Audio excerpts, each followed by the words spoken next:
నమస్తే గురూజీ. నమస్తే జీ. గురూజీ, ముక్తిలో ఆత్మ ఆనందాన్ని ఎలా అనుభవిస్తుంది గురూజీ? అంటే దానికి ఇంద్రియాలు, మనస్సు, చిత్తం ఇవన్నీ ఉండవు కదా? అవును. మనస్సు ద్వారా అనుభవించే ఆనందము కేవలము భౌతిక ప్రపంచంలోనే. అంటే భౌతిక విషయాలను మనం భోగించాలంటే మనసు యొక్క సహాయం అవసరం ఉంటుంది. కానీ ముక్తి లోపల ఆత్మ పరమేశ్వరుని సహాయం ద్వారానే ఆనందాన్ని అనుభవిస్తుంది. అలా. అంటే ఎలా అని గురూజీ? ప్రశ్న ఎలా ఎలా అనుభవిస్తుంది అనేది. ఆత్మనే ఆత్మకు పరమాత్మనే సాధనమవుతుంది, సాధ్యమవుతుంది. రెండు కూడా పరమాత్మనే అవుతుంది. భౌతిక ప్రపంచం లోపల సాధనం వేరుండాలి, సాధ్యం వేరుండాలి.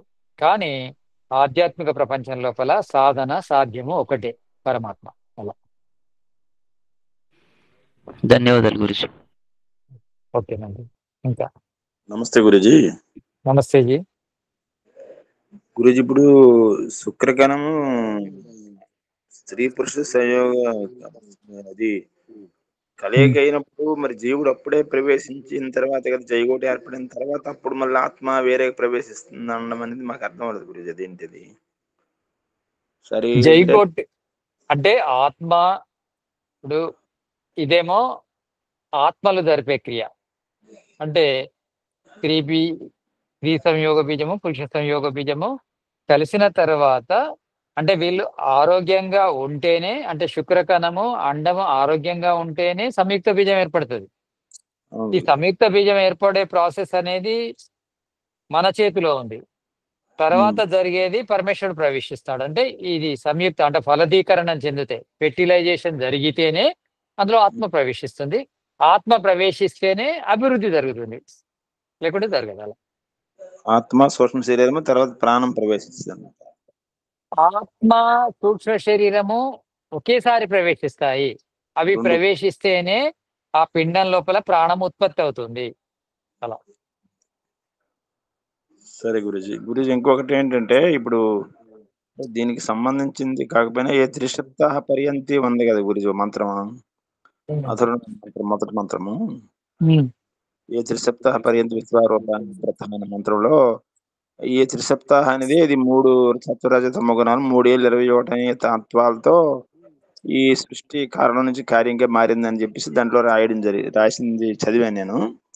అయితే ఇంకా మీకు వివరం కావాలన్నప్పుడు సాంఖ్య దర్శనంలో చూడండి అని అన్నారంటే, మరి అక్కడ 21 తత్వాలు అని రాసి ఉంది. ఇక్కడ మళ్ళీ 24 అని ఉంది కదా, మరి అది తేడా ఎందుకు అని ఒక డౌట్ గురించి. 21 తత్వాలను మనము కుదించుకోవచ్చు. 24 తత్వాలను 21 తత్వంగా కూడా కుదించుకోవచ్చు. ఎలా అంటే కొన్ని సమయాల లోపల అహంకారాన్ని, మహాతత్వాన్ని ఒకటిగా చెప్పడం జరుగుతుంది. అలా చెప్పినప్పుడు 22 తత్వాలు అవుతాయి కదా. అవునండి. అందులో మూల ప్రకృతిని తీసేస్తారు, 21 తత్వం అవుతుంది. అంటే 21 తత్వం ఏంటో మీకు చెప్తాను. మహాతత్వం ఒకటే అహంకారం మహాతత్వాన్ని కలిపి ఒకటే అనుకున్నారు కనుక ఒకటే అవుతుంది. తర్వాత రెండవది ఏంటిది? మనస్సు. అంటే 2 తత్వాలైనయా? మనసు అహంకారం మహాతత్వం ఒకటైతే మనసు ఒకటి, రెండైనాయి. 2 అయినాయి కదా. 2 తర్వాత 5 జ్ఞానేంద్రియాలు, 5 కర్మేంద్రియాలు, 12 అయినాయా? 12. 5 తన్మాత్రలు, 17 అయినాయా? 7. 17 తర్వాత 5 భూతాలు. 5 భూతాలు 22 అయినాయి కదా. ఇక్కడ మూల ప్రకృతి తీసేసాం. మూల ప్రకృతి తీసేసిన అంటే మనకు 24 తత్వాలు ఎలా వచ్చాయి? మూల ప్రకృతి, తర్వాత మహాతత్వము, ఆ తర్వాత అహంకారము, మనసు, 4 తత్వాలు అయినాయి కదా. 4 తత్వాలు ప్లస్ 20 తత్వాలు ఏంటి అంటే 5 కర్మేంద్రియాలు, 5 జ్ఞానేంద్రియాలు, 5 తన్మాత్రలు, 5 భూతాలు. ఇప్పుడు ఈ 5 భూతాలు, 5 జ్ఞానేంద్రియాలు, 5 కర్మేంద్రియాలు ఇవి ఉన్నాయి, 5 తన్మాత్రలు 20 అయినాయి. ఒకటిగా అంటే మొత్తం టోటల్ గా కొన్ని శాస్త్రాల లోపల, కొన్ని ప్రకరణల లోపల మొత్తం మనస్సును, అహంకారాన్ని, తర్వాత ఈ మహాతత్వాన్ని కలిపి ఒకటిగానే చెప్తారు. అంటే అంతఃకరణం అని ఒక పదం వాడి ఒకటిగా చెప్తారు అన్నట్టు. 20 అవును. కాకుండా అంతఃకరణం ఒకటి. అంతఃకరణం నుండి అర్థమైందా? ఇవన్నీ కలిపి ఒకటిగా చెప్తుంటారు. కొన్ని చోట్ల 22గా చెప్తారు, కొన్ని చోట్ల 21గా చెప్తారు, కొన్ని చోట్ల 23గా చెప్తారు, కొన్ని చోట్ల 24గా చెప్తారు. దానికి కారణం ఏంటంటే అంతఃకరణాన్ని ఒకటిగా చెప్పినప్పుడు ఇవి 21 తత్వాలు అవుతాయి. అలా 3 ఏళ్ళు 21 అంటే నాకు అర్థం అవ్వలేదు గురూజీ. 3 అంటే సత్వరజ తమోగుణం అర్థమైంది. 3 ఏళ్ళు 7, 7, 7 అంటే అసలు అర్థం కాలేదు అది. 3 ఏళ్ళు 21 అని అది అక్కడ నాకు ఆ ప్రకరణ నాకు తెలియదు. అది ఆ! చూస్తే నేను చెప్తాను. 7, అదే. 7, 3, 21 అట్లేం లేదు. ఇక్కడైతే అంటే సాంఖ్య దర్శనం అంటే ఒకటి గుర్తుపెట్టుకోండి. ఇది మ్యాథమెటిక్స్ అంటే లెక్కల బుక్ ఇది. లెక్కల బుక్ అంటే లెక్క ప్రకారమే ఉంటది. ఇందులో లెక్కకు అటు ఇటు ఉండదు. మిగతా అన్ని శాస్త్రాల లోపల ప్రకరణను బట్టి చేంజ్ అవుతుంది కానీ దీనిలో తత్వం ఉన్న పదార్థాలను మాత్రమే స్వీకరిస్తుంది సాంఖ్య దర్శనం. తత్వం లేని పదార్థాలను స్వీకరించదు. అక్కడ తత్వం ఉన్నా లేకున్నా ప్రకరణను బట్టి కుదించడము, పెంచడం జరుగుతుంది కానీ సాంఖ్య దర్శనంలో ఉన్న సంఖ్యనే కరెక్ట్. అవును. 24 కరెక్ట్ అంతే. అదే. అందులో వచ్చి రాశాడండి. సాంఖ్య దర్శనం చూడగలరని అన్నాడు. అయితే అక్కడ 3 సప్తాహ 3 అంటే 3 గుణాలని మనస్తలువి. సప్తాహ అంటే 7 అని 3 ఏళ్ళు 21 అని అక్కడ అంకేసాడు. అదొకసారి. దాన్ని రకరకాలుగా చెప్పొచ్చు మనము. ఆ ప్రకరణను బట్టి త్రిసప్తాహ అనే విషయాలను మనం రకరకంగా చెప్పొచ్చు. ఇదే విషయం తీసుకొని కాదు. ఇంకా మిగతా విషయాలలో కూడా దాన్ని పోల్చి చెప్పొచ్చు. ప్రాకృతిక విషయాలు గాని, సామాజిక విషయాలు గాని దాన్ని తీసుకొచ్చి చెప్పొచ్చు. అంటే అవును వేదం గురూజీ. అంటేనే సహస్ర అర్థాలు వస్తాయి. అవును గురూజీ. ఒక అర్థం కాదు. మీకు పోయిన క్లాస్‌లో కూడా చెప్పాను నేను. వైదిక శబ్దాలుంటాయి. వాటిని యౌగికంగా తీసుకున్నప్పుడు యౌగిక పద్ధతిలో కూడా ఒక్కొక్క శబ్దానికి అనేక అర్థాలొస్తాయి. అనేక అర్థాలను మనం ఎలా వాడుకోవాలంటే ప్రకరణం బట్టి వాడుకోవాలి అలా. గురూజీ అవును. నమస్తే. మీకు టెక్స్ట్‌లో ఆయన అడిగిన మంత్రాన్ని పంపించాను. ఆ ఎవరు? విషయం ఆయన ఏది ఆయన పేరేంటి? రమణమూర్తా? కాదండి. అప్పలనాయుడు గారు అడిగిన మంత్రాన్ని పంపించారు. మెసేజ్‌లో ఉంది ఒకసారి గురూజీ. చదవండి. మెసేజ్ చదివేంత లేదు ఒకసారి. ఓకే గురూజీ. దేవి గారు చదవండి. ఒక్క నిమిషం. చేస్తాను. నాకు నెట్ కొద్దిగా స్లో ఉందండి. లేకుంటే భావాన్ని చదవండి. లేకపోతే దాని మీనింగ్ చెప్పండి సరిపోతుంది. ఏ త్రిశప్తాః గురుజీ? ఓం ఏ త్రిశప్తాః పద్యంతే విశ్వరూపాణి రూపాణి బిభృత వాచస్పతి ఓకే. తన్వో అద్య దదాతు మే.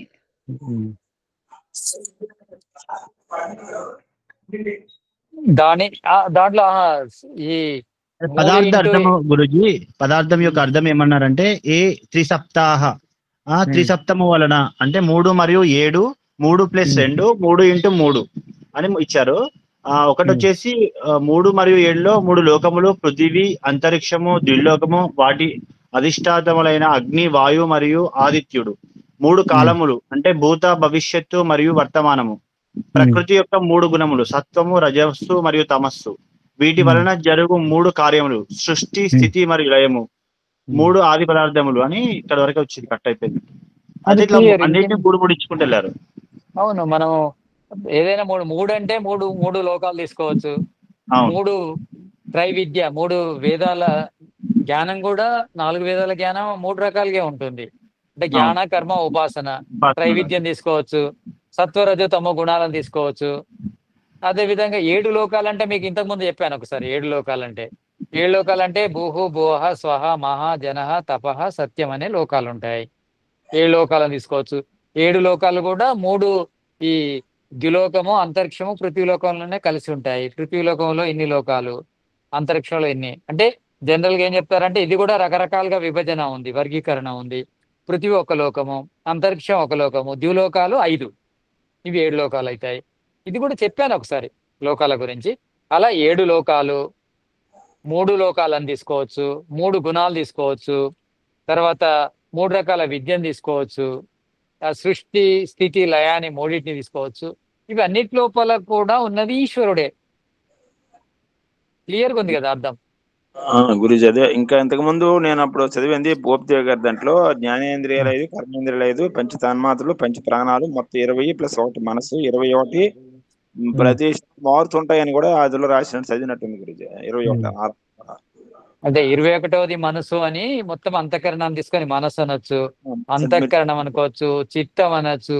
ఎందుకంటే ఋషుల దగ్గర ఎలా ఉంటుందంటే ఋషులు ప్రయోగించే విధానాన్ని ఆర్ష ప్రయోగం అంటారు. ఆర్ష ప్రయోగం అంటే ఏంటంటే వ్యాకరణానికి అతీతంగా ఉంటుంది. మీరు ఈ విషయం అర్థం చేసుకోవాలి. ఋషులకు స్వాతంత్రం బాగుంటుంది, వాళ్ళు ఆర్ష ప్రయోగం చేస్తారు. ఆర్ష ప్రయోగం అంటే ఏంటంటే వాళ్ళు ప్రత్యక్షం చేసుకున్న విషయాన్ని వ్యాకరణానికి అతీతంగా కూడా చెప్తారు. వ్యాకరణంతోనే పోల్చుకొని మనము దీని అర్థం తీయాలంటే ఎప్పుడు కూడా దొరకదు. ఋషులు ఏంటంటే ప్రత్యక్షం చేసుకున్న వాళ్ళు సమాధి ప్రజ్ఞ ద్వారా చెప్తారు కనుక వ్యాకరణానికి అతీతంగా ఉంటాయి శబ్దాలు. కనుక దాన్ని చెప్పాలంటే కూడా మనకు కాస్త సమాధి ప్రజ్ఞ ఉండాలి, ఉన్నప్పుడు దాన్ని చెప్పొచ్చు మనం. ధన్యవాదాలు గురుజీ. నమస్తే. నమస్తే జీ. అంటే అది చానాలు పెట్టి మనసులో ఉంది, మొన్న చదివినప్పుడు అది వచ్చింది, అందుకే ఒకసారి అడగదామని అడిగింది. గురుజీ నమస్తే. ఇంకొక ప్రశ్న ఏంటంటే ఇప్పుడు మనకి షడ్దర్శనాలు ఏదైతే 6 దర్శనాలు ఉన్నాయో, ఇప్పుడు ఇందాక మీరు చెప్పినట్టు కపిలుడు చెప్పినటువంటి సాంఖ్య దర్శనంలో ఆయన వైశేషిక దర్శనాన్ని తీసుకొని దాంట్లో ఆ రకంగా కాదు ముక్తిని పొందడానికి అవి అవసరం లేదని, తర్వాత న్యాయ దర్శనంలో ప్రకారంగా ఆ రకంగా కాదని కొన్ని చెప్పుకుంటూ వచ్చాడు కదా అతను. అంటే ఈ ఈ ప్రకరణ చెప్పరా, అంటే ఫస్ట్ ఏ దర్శనం వచ్చింది అట్లా ఒకసారి చెప్పరా? న్యాయ అంటే మనకు వచ్చే ఆర్డర్ ఎట్లా ఉంటుందంటే న్యాయ, వైశేషిక, సాంఖ్య, యోగ, పూర్వమీమాంస, ఉత్తరమీమాంస అని వస్తాయి. ఈ ఆర్డర్ అయితే ఇలా ఉంది. ఆర్డర్ అంటే మనం చదవడానికి వీలున్న ఆర్డర్ కాదు జీ, అంటే వీళ్ళు ఋషులు అనేటోళ్ళు, వీళ్ళు ఈ మహర్షులు ఎవరి ముందు ఇస్తారు అట్లా. ఎవరి ముందు చెప్పడం కాదు, ఈ విద్యలన్నీ కూడా వేదంలో ఉన్నాయి. ఫస్ట్ ఈ విద్యలో అన్ని వేదంలో ఉన్నాయి. ఇప్పుడు చదువుకునే దాన్ని రిపీట్ గా చదువుతున్నాం మనం. అంటే ఎప్పుడెప్పుడు ఋషులు రాస్తూనే ఉన్నారు ఈ దర్శనాలను. ఇప్పుడు ఈ కాలంలో రాసిన ఋషుల యొక్క దర్శనాలు చదువుతున్నాం. అంతేగాని ప్రతి మన్వంతరంలో కావచ్చు, ప్రతి చతుర్యుగంలో కావచ్చు ఈ ఋషులు పుడుతూనే ఉంటారు, దర్శనాలు రాస్తూనే ఉంటారు. దర్శన జ్ఞానం అంతా వేదంలో ఉంది. కానీ ఆ జ్ఞానాన్ని 6 రకాలుగా విభజిస్తే ఇలా అవుతుంది అన్నట్టు. న్యాయం అవుతుంది, వైశేషికం అవుతుంది, సాంఖ్య అవుతుంది, యోగం అవుతుంది, వేదాంతం అవుతుంది, మీమాంస అవుతుంది. అలా ఇది వేదంలోని విషయాలే చెప్తారు మళ్ళీ. కానీ ఋషుల యొక్క ప్రజ్ఞ అనేది చెప్పండి జీ. మరి ఇక్కడ కపిలుడు వేరే వాళ్ళని ఈ రకంగా అవసరం లేదు అంటే దాని అర్థము అవసరం లేదని కాదు, అదే తెలుసుకోవాలి మీరు. నా నియమాహ అంటే అవే తెలుసుకోవాలని ఏం లేదు. ఆ 16 ద్వారా మాత్రమే తెలుస్తుంది అని ఏం లేదు. ఆ 6 పదార్థాల ద్వారానే తెలుస్తుంది అని లేదు.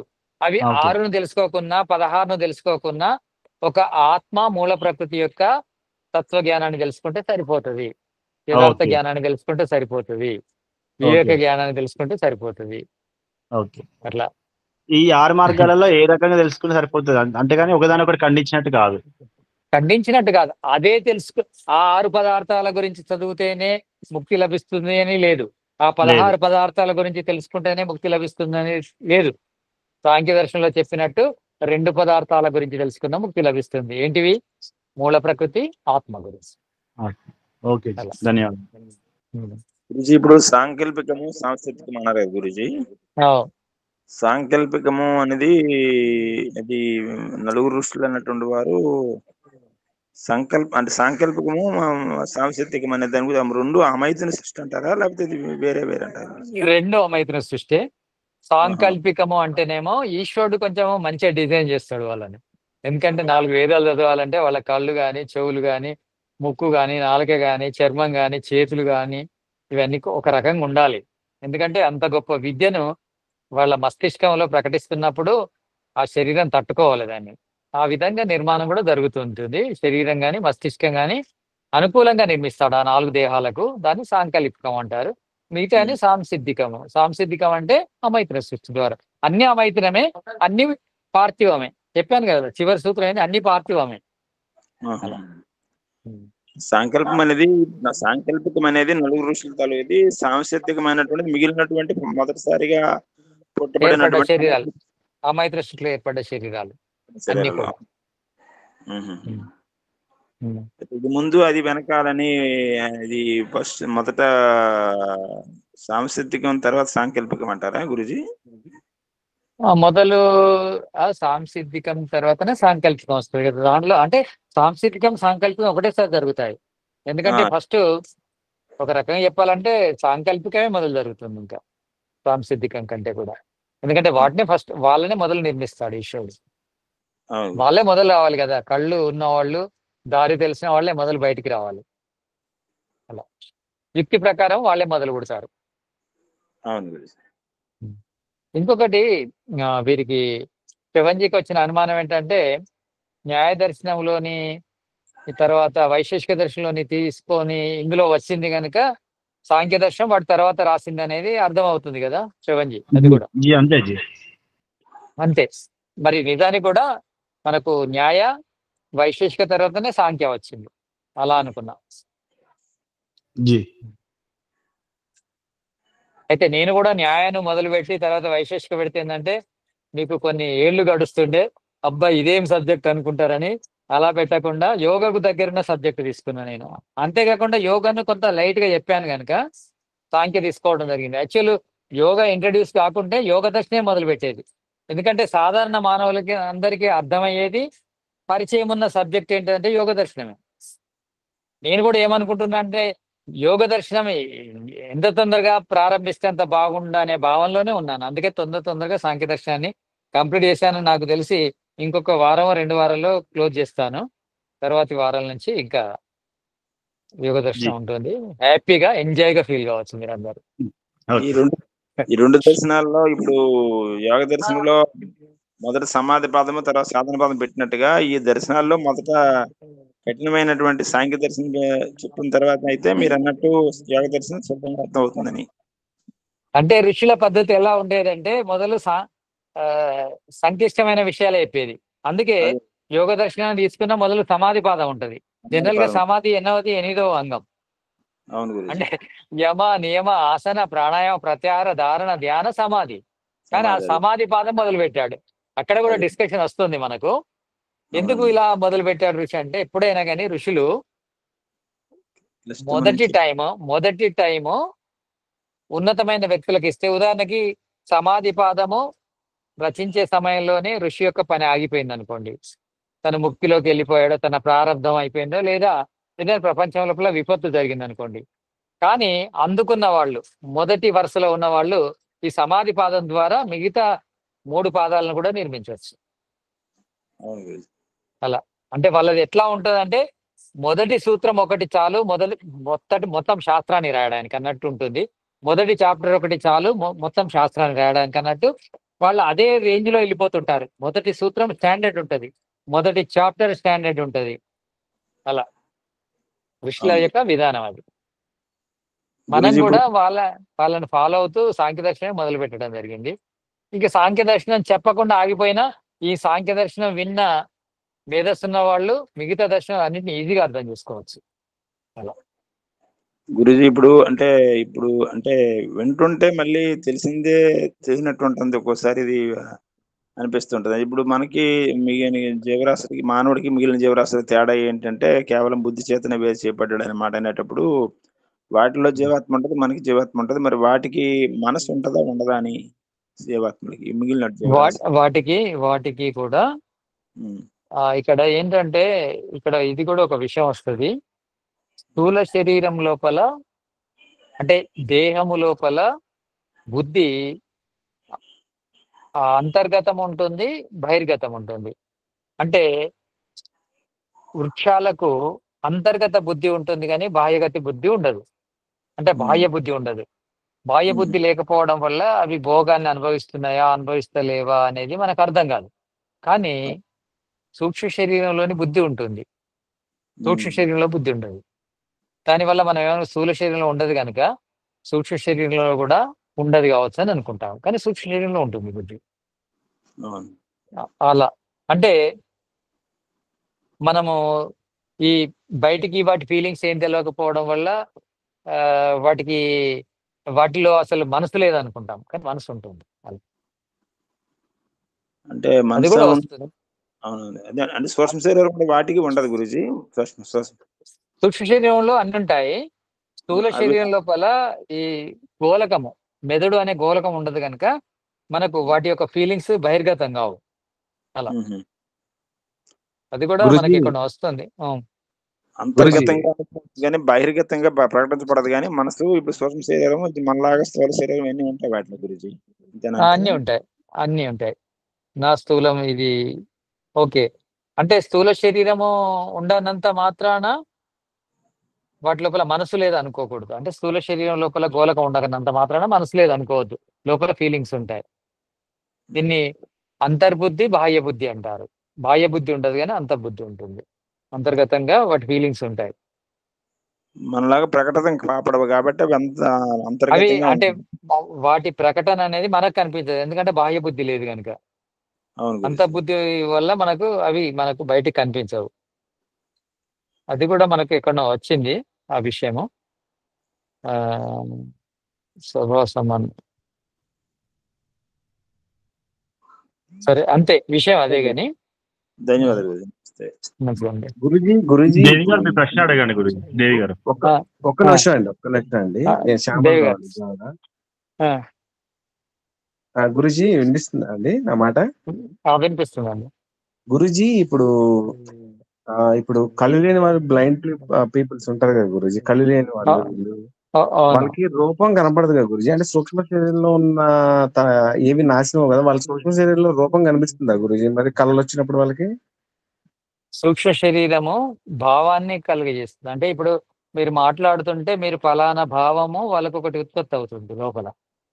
మీరు ఫలానా ఆకారంలో ఉండొచ్చు అని వాళ్ళు ఊహించుకుంటారు. ఆ ఊహ మాత్రం ఉంటుంది, కానీ ఆ ఊహ నిజమైన ఇక్కడ స్థూల శరీరానికి అనుకూలంగా ఉండకపోవచ్చు. వాళ్ళకు ఒక ఊహ ఉంటుంది, ఊహాత్మక శక్తి మాత్రం ఉంటుంది, రూపాత్మక శక్తి ఉండదు. ఇప్పుడు అంటే స్వప్న అవస్థలో కనిపించచ్చా గురూజీ? అంటే అక్కడ వాళ్ళకి వీటితో స్వప్నాలు కూడా శబ్దాలే వస్తాయి వాళ్ళకు. అంటే స్వప్నం ఎలా వస్తుంది? బయట జరిగింది లోపల వస్తుంది కనుక వాళ్ళ స్వప్నాలు కూడా దృశ్యాలు ఉండవు. స్వప్నాల్లో కూడా ఎందుకంటే ఇంతకు ముందు చూసి ఉండి తర్వాత కళ్ళు పోతే చూసిన దృశ్యాలకు సంబంధించిన స్మృతికి తాలూకు స్వప్నాలు వస్తుంటాయి, కానీ లేకుంటే పుట్టుబృటి వాళ్ళకు రావు. స్వప్నాలలో కూడా దృశ్యాలు కనిపించవు. అలా లోపల సంస్కారాలు అలాగే ఉంటాయి కదా గురూజీ. అంటే ఎన్నో జన్మల నుంచి ఆ సంస్కారాలు గాని, ఆ రూపాలు, అంటే ఎన్నో జన్మల నుంచి ప్రయాణిస్తూ ఉన్న సంస్కారాలన్నీ లోపల ఉంటాయి కదా గురూజీ. అంటే నాకు వచ్చి స్వప్నావస్థలో గానీ వీటిలో గానీ వాళ్ళకి కనిపిస్తాయేమో అని అలా అనిపించింది గురూజీ, అందుకని అడుగుతున్నా. సంస్కారాలు ఆకారాన్ని గాని ఒక స్వరూపాన్ని కానీ కలిగి ఉండవు. సంస్కారాలు ఏంటంటే బీజాల్లో ఉంటాయి. బీజం లోపల చెట్టు కనిపించదు, బీజ రూపంలో ఉంటాయి సంస్కారాలు. దానికి తాలూకు వాసనలు ఉంటాయి. అంటే వాళ్ళు ఇంతకు ముందు అనుభవించిన ఏవైతే భోగాలు ఉన్నాయో దానికి సంబంధించిన విద్య అవిద్య ఏదైతే ఉందో అవి మాత్రము ఉంటాయి, వాటికి సంబంధించిన వాసనలు ఉంటాయి అంతే. కానీ క్లారిటీగా దృశ్యాలు, క్లారిటీగా శబ్దాలు ఉండవు.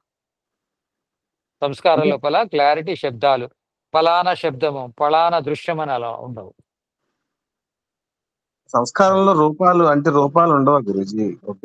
సంస్కారాల్లో రూపాలు ఉండవు, శబ్దాలు ఉండవు, వాసనలు ఉండవు. దానికి సంబంధించిన వాసన ఉంటుంది. వాసన అంటే బీజం. అలా అంటే ఇప్పుడు నేను ఒక దృశ్యం చూశాను గురూజీ, అంటే దానికి సంబంధించిన జ్ఞానం అంటే అలా, అంటే వాసన అంటే ఎలా తీసుకోవాలి గురూజీ? ప్రమాణం అని చెప్తారు గురూజీ. వాసన అంటే ఇప్పుడు ఉదాహరణకి మనం ఒక దృశ్యాన్ని చూస్తున్నాము, తర్వాత ఏమవుతుంది? అది స్మృతిలోకి వెళ్ళిపోతుంది. అంటే దృశ్యము కంటే కూడా స్మృతి సూక్ష్మమైంది, స్మృతి కంటే సూక్ష్మమైంది సంస్కారం, అంతకంటే సూక్ష్మమైన రూపం అది.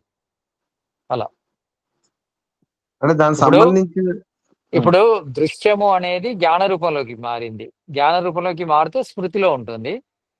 స్మృతి ఆ జ్ఞానం అనేది సంస్కార రూపంలోకి వెళ్ళిపోతుంది. అంటే శరీరం వదిలినప్పుడు, శరీరంలో ఉన్నంత వరకు మాత్రమే ఈ స్మృతి అనేది మనకు దృశ్యాలు, శబ్దాలు కనిపిస్తుంటాయి. కానీ అది ఇంకో జన్మకి వెళ్ళిపోయేసరికి అది ఈ మనసులో ఉన్న ఈ స్మృతులన్నీ సంస్కార రూపంలోకి మారిపోతాయి. సంస్కారాలకు సంబంధించిన ప్రభావం మాత్రం ఉంటది కానీ సంస్కారాల రూపాలు ఉండవు. అలా అంటే అవి రజో తమో సత్వ కణాలుగా మారతాయి గురుజీ సంస్కారం అంటే లోపలికి సంస్కారాలకు అలా ఉండదు. సంస్కారం అనేది ఒక గుణం, మనసు యొక్క గుణం గుణం అంతే. అంతే. రజోగుణము, రజో కణము, తమో కణము, సత్వ కణము అవి కణాలు, ద్రవ్యాలు అవి. ఓకే. ఇది సంస్కారాలు అంటే గుణాలు. అలా మీకు వైశేషిక దర్శనం చదివినప్పుడు ఇంకొంచెం క్లారిటీగా అర్థం అవుతుంటాయి విషయాలు. కొంచెం అదే మీరు అర్థం చేసుకునే ప్రయత్నం చేయండి. నేను చెప్పే విషయాలు ఏంటంటే బాగా వినాలి, బాగా అర్థం చేసుకోవాలి, తర్వాత బాగా గుర్తుపెట్టుకోవాలి.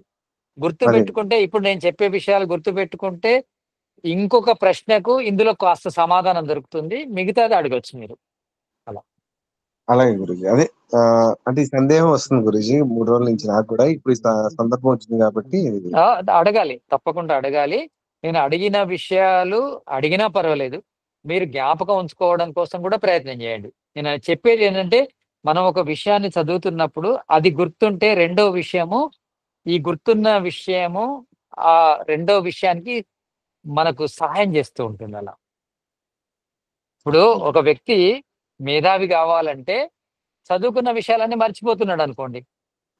ఉదాహరణకి మనం ధనవంతులం కావాలంటే సంపాదించింది ఖర్చు పెడుతూ సంపాదిస్తున్నాం అనుకోండి, మన దగ్గర ఏం నిల్వలేదు అనుకోండి, ధనవంతులం ఎలా అవుతాం?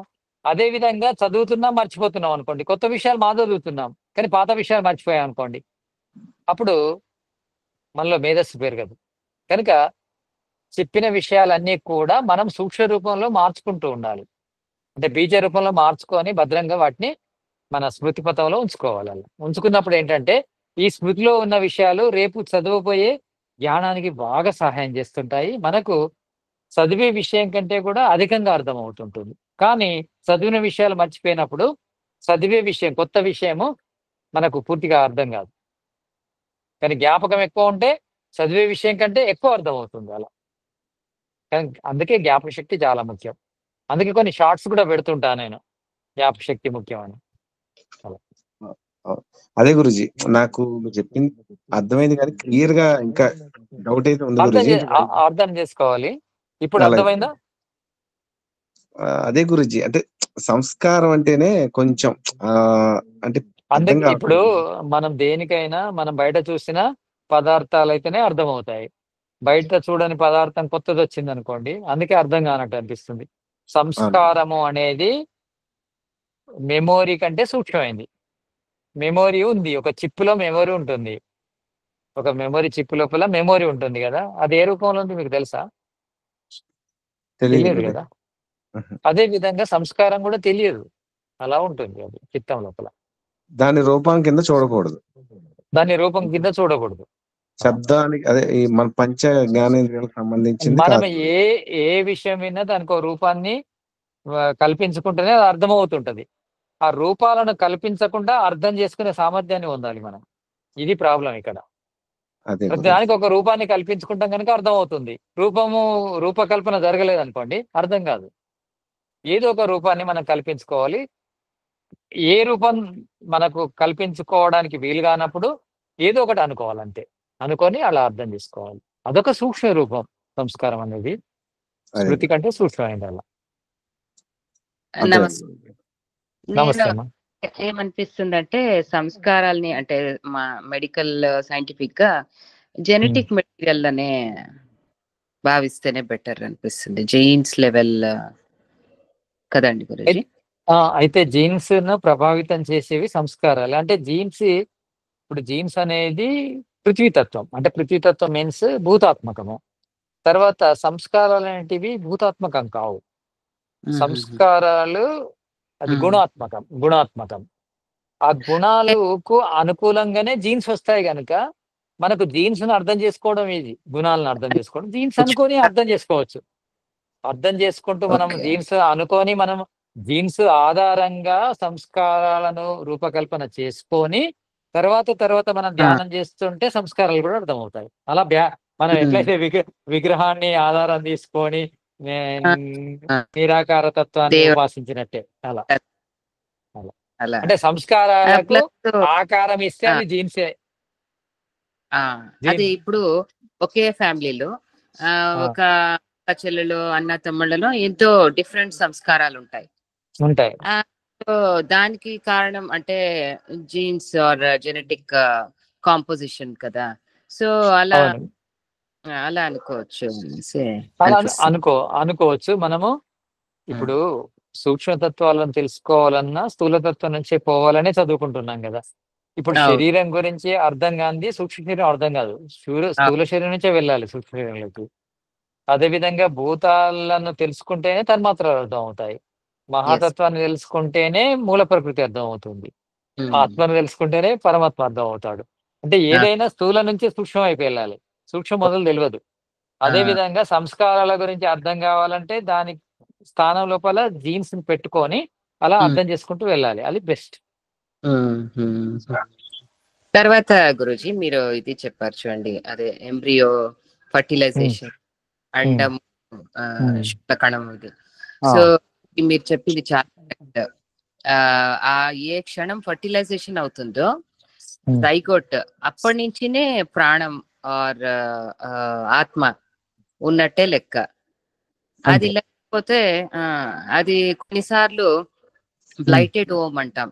అంటే జస్ట్ ఊరికే ఒక శాక్ ఒకటి ఫార్మ్ అవుతుంది, లోపల ఫీటల్ పోల్ అంటాం, ఫీటస్. ఆ ఫీట్ పోల్ అనేది ఉండదు, ఓన్లీ జస్ట్ ఒక లిక్విడ్ ఫ్లూయిడ్ అంటాం. ఆ ఫ్లూయిడ్ ఉండే శాక్ ఉంటుంది. అది అసలు దాని ఫ్యూచర్ లేదు. ఒక వారము 15 దినాల లోపల విపరీతమైన పెయిన్ వచ్చి అది బయటికి వచ్చేస్తుంది, బ్లీడింగ్. అదే ఇక్కడ పూతి భావం అని పెట్టాడు. పూతి భావం అంటే ఏంటంటే చెడిపోవడము. మీరు అన్నట్టు మెడికల్ టెర్మినాలజీ ఏదైనా వాడుకోవచ్చు మనం దానికి. అందుకే పూతి భావానికి చాలా అర్థాలు ఉన్నాయి. చెడిపోవడము, మురిగిపోవడము, కుళ్ళిపోవడము ఇవన్నీ వస్తాయి. అది సంథింగ్ జరిగితేనే మళ్ళీ వాళ్ళకి కడుపు నొప్పి రావడము, అవి పడిపోవడము అలా జరుగుతుంటది కదా. తర్వాత అదే ప్రాణము అనేది కూడా అదే చాలా స్పెషల్.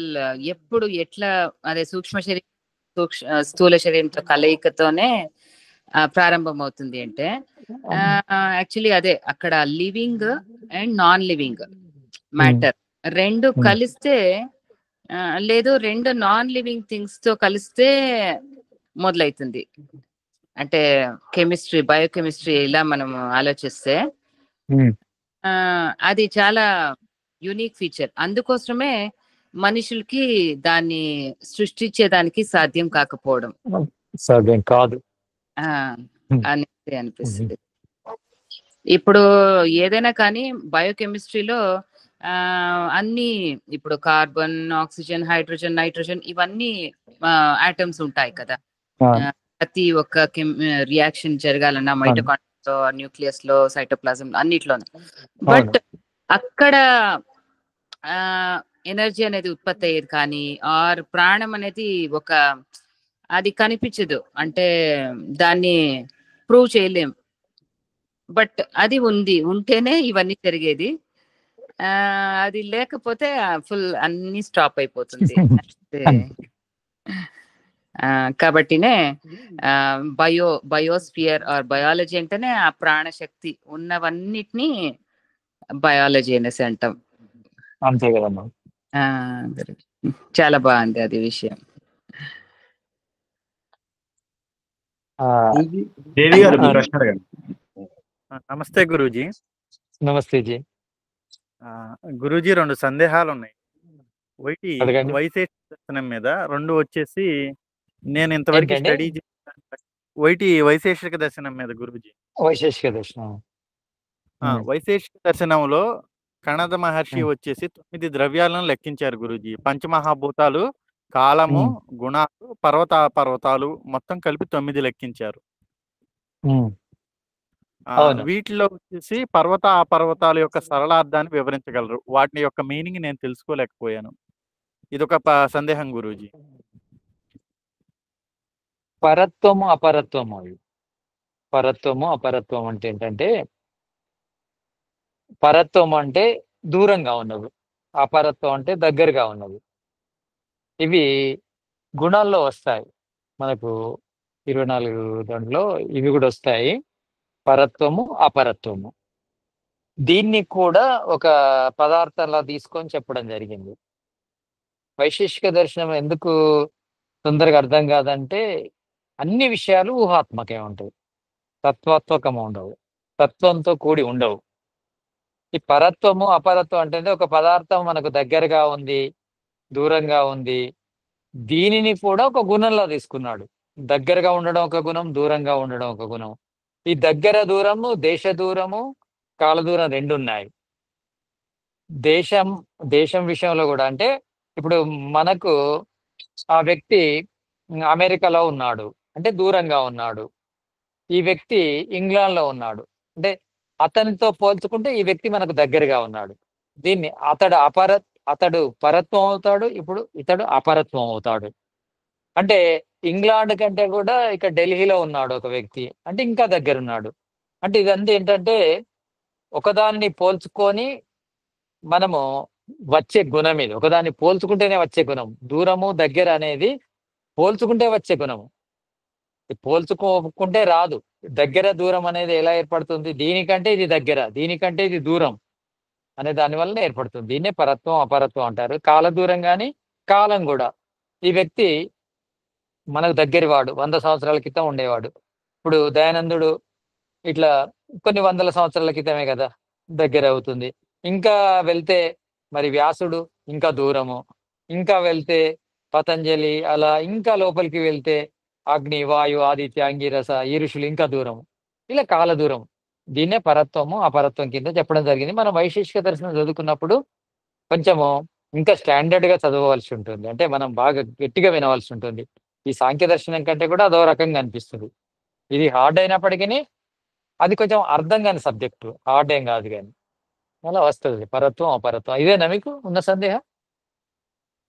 సంతోషం గురూజీ. రెండవ సందేహం వచ్చేసి, కొన్ని ఉపనిషత్తులు స్టడీ చేశాను గురూజీ, వైదిక మంత్రాలు స్టడీ చేశాను, అలాగే పౌరాణిక పురాణాలు కూడా, నవీన పురాణాలు స్టడీ చేశాను. వీటిలో నుండి నేను తెలుసుకోవాల్సిన విషయం ఏంటంటే గురూజీ, ఒక మానవుడు చనిపోయాడు. చనిపోయిన మానవుడు శ్వాస ఎమ్మటే ఆత్మ కూడా కలిసే ఉండిద్ది. ఆ మరుక్షణమే ఆ దేహాన్ని విడిచి వెళ్ళిపోయిందని ఒకళ్ళ సబ్జెక్ట్ గురించి ఒకళ్ళు చెప్తున్నారు. మరొకళ్ళు ఏం చెప్తున్నారంటే, ఆ చనిపోయిన వ్యక్తిలో ప్రాణవాయువే వెళ్ళిపోయింది కానీ ఆత్మ వెళ్ళలేదు. ధనుంజయం అనే ఒక ఉపవాయువు ఉంది. ఆ వాయువుతో కూడి శరీరం విచ్ఛిన్నం అయిపోయినప్పుడు, అంటే ఖననం చేసినప్పుడు శరీరం విచ్ఛిన్నమన్నా అయిపోవాలి, దహనం చేసినప్పుడు శరీరం విచ్ఛిన్నమన్నా అయిపోవాలి. అప్పుడు ధనుంజయం అనే వాయువు శరీరం నుండి వెడిపోయినప్పుడు దానితో పాటు జీవాత్మ కలిసి సూత్రాత్మ అనే వాయువులో కలిసి యమాలయానికి చేరుకుంటుంది అనే విషయం చాలా గ్రంథాలు స్టడీ చేస్తే తెలిసింది గురూజీ. ఈ రెండిట్లో ఏది సత్యం? ఒకటి, చనిపోగానే ప్రాణవాయువుతో ఆత్మ కలిసి వెళ్ళిపోతుందా, లేకపోతే ధనుంజయం అనే ఉపవాయువుతో కలిసి సూత్రాత్మ అనే వాయువులో కలిసి యమాలయానికి చేరుకుంటుందా అనేది సందేహం గురూజీ. మనకు ప్రతిదానికి అంటే వేదం తర్వాత మంచి ప్రమాణ గ్రంథం ఏంటంటే సాంఖ్య దర్శనమే. అంటే నా అనుభవాన్ని బట్టి చెప్తున్నాను. కారణం ఏంటంటే అన్నిట్లోపల ఇలాంటి ఉపనిషత్తుల లోపల అయితే విపరీతంగా ఇలా ఉంటాయి, కొత్త కొత్త విషయాలు అర్థం కాకుండా ఒకదానికొకటి చెప్పడం ఇవన్నీ జరుగుతుంటాయి. కానీ తాత్వికంగా చెప్పాలంటే, సత్యంగా చెప్పాలంటే ఏంటంటే, ప్రాణము సూక్ష్మ శరీరముతో పాటు వెళ్తుంది. సూక్ష్మ శరీరం లోపల ఆత్మ ఉంటుంది, దాన్ని అతివాహిక శరీరం అంటారు. ఎప్పుడు కూడా అతివాహిక శరీరము పార్ట్గా విడిపోదు, అంత కలిసే ఉంటుంది. అతివాహిక శరీరం లోపల 17 తత్వాలు అనే చోట 18 తత్వాలు ఉంటాయి. కరెక్ట్గా చెప్పాలంటే, తాత్వికంగా చెప్పాలంటే 18 తత్వాలున్న సూక్ష్మ శరీరముతో పాటు ఆత్మ వెళ్ళిపోతుంది. అన్ని అందులోనే వెళ్ళిపోతాయి. మళ్ళీ ఇక్కడ ధనుంజయ, నాగ, కృకళ, దేవదత్త ఏవి ఉండవు ఇక్కడ. ఇది నా అభిప్రాయం. అయితే ఇక్కడ ఉప ప్రాణాల లోపల కూర్మ, కృకళ, నాగ, దేవదత్త, ధనుంజయ ఇవన్నీ ఉన్నాయి కదా. ఇవన్నీ ఉప ప్రాణాలుగా ఏర్పడతాయి, శరీరంలో క్రియేట్ అవుతాయి. ఆ క్రియేట్ కావడానికి సూక్ష్మ శరీరము స్థూల శరీరంలో ప్రవేశించడం, అంటే ప్రాణ, అపాన, వ్యాన, సమాన, ఉదాన ఈ వాయువులతో పాటు ఇవి కూడా ఏర్పడతాయి, ఈ ఉప ప్రాణాలు కూడా ఏర్పడతాయి. ఇవన్నీ కూడా సూక్ష్మ శరీరం వెళ్ళిపోతే ఉండవు ఇంకా, మళ్ళీ ఎక్కడ ఉంటాయి? ఒకవేళ ఇందులో ఏదైనా కదలిక ఉంటే శరీరం లోపల, అదేంటంటే ఇంతకు ముందు ఆ వాయువు గాని, ఆ జలము గాని, ఆ అగ్ని యొక్క క్రియ అనేది స్టార్ట్ అయి ఉంది కదా, అది కొంతవరకు కొనసాగుతుంది అంతే. అంటే దాని ప్రేరణ ద్వారా, సూక్ష్మ శరీరం యొక్క ప్రేరణ ద్వారా, ఉత్పత్తి అయిన ప్రాణం యొక్క ప్రేరణ ద్వారా స్థూల శరీరంలోని వాతపిత్త కఫాల లోపల కొంతవరకు కదలిక ఉంటుంది అంతే. ఆ కదలిక అంతా కూడా సమాప్తం అయిపోయేది అంత్యేష్టి లోపల అలా. కానీ ఈ మళ్ళీ కొన్ని ఉంటాయి, కొన్ని పోతాయి అనేది ఒక కన్ఫ్యూజన్ లా ఉంటుంది ఇది. కానీ తర్వాత మనము దర్శనాల తర్వాత ఉపనిషత్తులు చదువుతాం కనుక అప్పుడు మనం క్లియర్ గా ఒక్కొక్క దాని గురించి చర్చిద్దాం. సంతోషం గురూజీ. సరేనండి గురుజీ, ఇంకొకటి దీనికి రిలేటెడ్ గానీ, ఇది చనిపోయిన తర్వాత శవాన్ని నార్మల్ గానేమో మనం దక్షిణం వైపు వాడుకుంటాము, కానీ చనిపోయిన తర్వాత ఉత్తరం వైపు పడుకోబెట్టాలి అని అంటారు. దాన సంస్కారాలు కూడా ఆ రకంగానే చేయాలని అంటారు. ఎందుకోసం అంటే ఆ ఉత్తరం వైపు పెట్టినప్పుడే ఆ శరీరాన్ని చితి కాల్చినప్పుడు దాంట్లో నుంచి ధనుంజయ అనే ఒక ప్రాణం అనేది వెళ్ళిపోతుంది అని అన్నారు. అయితే నాకు ఒక ప్రశ్న ఏంటంటే, అది ఉత్తరం వైపు పెట్టినప్పుడే వెళ్తుంది అంటే మరి దక్షిణం వైపు పెట్టినప్పుడు వెళ్ళదా? అది వాయువే కదా, ఎందుకు వెళ్ళదు అనేది నా ప్రశ్న. అది అంటే ఇందులో కొంచెం సైన్స్ ఉంది. శవం యొక్క దహనం అనేది ఉత్తరం వైపు తలంచి చేయాలనేది. ఇక మనం బ్రతికున్నప్పుడు ఉత్తరం వైపు తల ఎందుకు పెట్టకూడదంటే మన వేడిని లాగేస్తుందని. ఉత్తర ధ్రువం ఉంటది కనుక ఉత్తర ధ్రువము మనలోని శక్తిని లాగేస్తుంది అనేది ఒకటి ఉంది. అంటే కొంచెం అంటే లైట్ గా జరుగుతుంది అది, కనుక ఉత్తరం వైపు మాత్రం తల పెట్టకూడదు. ఇక అంటే ఇక్కడ శవదహనం బాగా జరగాలంటే ఉత్తరం వైపు తల పెట్టాలి అంతే. స్మాల్ సైన్స్ అందులో. అంటే అటువైపు పెడితేనే ఆ ధనుంజయం అనే ఉప ప్రాణం వెళ్ళిపోతుందా? అంటే ఇటు వేరేకి వెళ్ళదు. అది వెళ్ళడం వెళ్ళిపోయింది. అది తర్వాత మళ్ళీ ఉపనిషత్తులు వచ్చిన తర్వాత మాట్లాడదాం కానీ అది వెళ్ళిపోయింది. ధనుంజయం వెళ్ళిపోవడం కోసం అంటే మరి వేరే వాళ్ళ ఇప్పుడు ఖననం చేసే వాళ్ళు ఉన్నారు, అంటే పూడ్చిపెట్టే వాళ్ళు, వాళ్ళది అట్లే ఉంటుంది ధనుంజయం. నాకు కూడా అదే ప్రశ్న ఉంది జీ. అవును,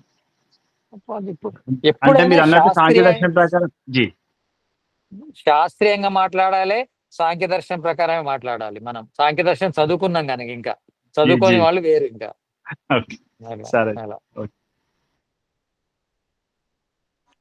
అది సైంటిఫిక్ అయితే అదే ఎలక్ట్రోమాగ్నెటిక్ రేడియేషన్ వేవ్స్ కదండి గురూజీ. అదే సౌత్ టు నార్త్ ఉంటే అప్పుడు మనకు హార్ట్ మీద ఎక్కువ అంటే క్లాష్ జరగదు. భూమికి ఉన్న ఎలక్ట్రోమాగ్నెటిక్ ఫీల్డ్ అండ్ ప్రతి మనిషికి ఆర్ ప్రతి జీవరాశికి ఉన్న ఫీల్డ్ తో అలైన్మెంట్ ఉంటుంది అనేసి. లేకపోతే చాలా సార్లు హార్ట్ అటాక్, ఫిబ్రిలేషన్ అంటాం, అదే హార్ట్ విపరీతంగా ఆల్మోస్ట్ 200 times ఆర్ 250 times అలా కొట్టుకోవడం అలా జరిగేస్తుంది. అలా జరిగే అవకాశాలు ఉంటాయి కనుక ఉత్తరం వైపు తలపెట్టకూడదు. అంటే మనం పడుకునే విషయంలో మాత్రం తప్పకుండా ఉత్తరం వైపు తలపెట్టకూడదు. ఏ వైపు పెట్టాలంటే దక్షిణం పెడితే ఫస్ట్, అది ఫస్ట్ ప్రిఫరెన్స్ దక్షిణము. లేకుంటే ఏ వైపు అయినా పెట్టచ్చు, కానీ పశ్చిమ, కానీ ఉత్తరం వైపు నార్త్ వైపు అయితే పెట్టకూడదు. పెట్టకూడదు.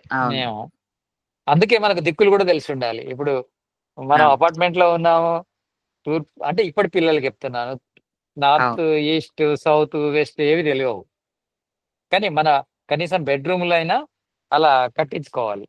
ఎందుకంటే బెడ్ అరేంజ్మెంట్ అలా ఉంటే బాగుంటది కదా. కరెక్ట్ గురూజీ. ఈ విషయం గురించి నేను కొంత చెప్తాను గురూజీ, నేను నా అవగాహన మీద. అయితే గురూజీ, ఈ భూమి అనేది ఉత్తర ధ్రువం వచ్చేసి ధ్రువ నక్షత్రానికి కనెక్ట్ అయ్యి ఉంది, పోలార్ స్టార్ అని ఇప్పుడు సైంటిఫిక్ గా చెప్తున్నారు. అయితే దక్షిణ ధ్రువం దగ్గర నుండి ఉత్తర ధ్రువం వైపు బలమైన అయస్కాంత క్షేత్రాలు లాగబడుతున్నాయి. అయితే ఉత్తరం వైపు తల పెట్టి ఏ జీవి అయితే, బతికున్న జీవి ఏదైతే పడుకుంటుందో ఆ జీవి యొక్క శరీరంలో రక్తం ప్రవహిస్తుందిగా గురూజీ, ఆ రక్తంలో ఐరన్ కణాలు ఉంటాయి గురూజీ. ఈ మ్యాగ్నెటిక్ ఫీల్డ్ అనేది ఆ రక్తంలో ఉన్న ఐరన్ ని కూడా ప్రభావితం చేయగలదు. ఈ ఐరన్ శాతం అనేది తల ఉత్తరం వైపు పెట్టినప్పుడు మెదడులోకి ఈ ఐరన్ కణాలు ఎక్కువగా అవినప్పుడు మెదడు మొద్దుబారిపోతుంది. మెదడుకి ఐరన్ కణాలు ఎక్కువగా అవసరం లేదు. కాళ్ళు అప్పుడు weak అయిపోతాయి. ఐరన్ తగ్గి కాళ్ళల్లో బలహీనత పడిద్ది. శరీరం అంతా బలహీనత పడిద్ది. గుండె కూడా పంపు చేయడానికి చాలా వీక్ అయిపోయిద్ది. అది ఐరన్ కొంచెం కరెక్ట్ కాదండి. ఇప్పుడు మెదడులోకి రక్తం అనేది పోదు 100%. అది సిఎస్ఎఫ్ అంటాం, అంటే సెరెబ్రో స్పైనల్ ఫ్లూయిడ్ అనేది, అది మాత్రమే ఉంటుంది బ్రెయిన్ చుట్టూ అండ్ స్పైనల్ కార్డ్ చుట్టూ. అక్కడికి అదే రక్త కణాలు ఆర్బిసి ఆర్ డబ్ల్యూబిసి అనేది వెళ్ళదు. బ్లడ్ బ్రెయిన్ బ్యారియర్ అని అంటాం, బిబిబి అనేసి, బ్లడ్ బ్రెయిన్ బ్యారియర్ అనేసి. బ్లడ్ అనేది ఖచ్చితంగా న్యూరాన్స్ తో కాంటాక్ట్ రాకూడదు అనేది ఖచ్చితం.